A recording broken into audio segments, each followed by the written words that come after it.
Olá meninas, eu vim aqui falar com vocês dessa base aqui, ó, Trata Make do Avon. Eu vou colocar um videozinho aí de uma maquiadora que fala super bem, fala que ela é comparada com a da Dior, mas eu nunca usei a da Dior.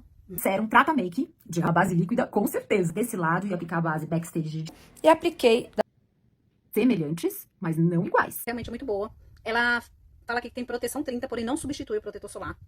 Desse lado, usei a da Visela, comprei o mesmo tom do Avon, e desse lado do Avon. Vocês podem ver que minha pele tá meio esbranquiçada, tá vendo?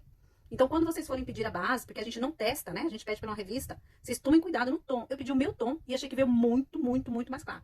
Pra construir camadas, dá. Mas como ela veio muito branca, gente, eu achei que veio muito branca. Ó, tô construindo camadas. E olha como que fica mais branca ainda a minha pele. E essa aqui, eu fiz uma camadeixa da Visela, e se comportou super bem no meu tom. Mas olha essa do Avon. Não vai dar pra usar como base, vai dar pra usar como corretivo.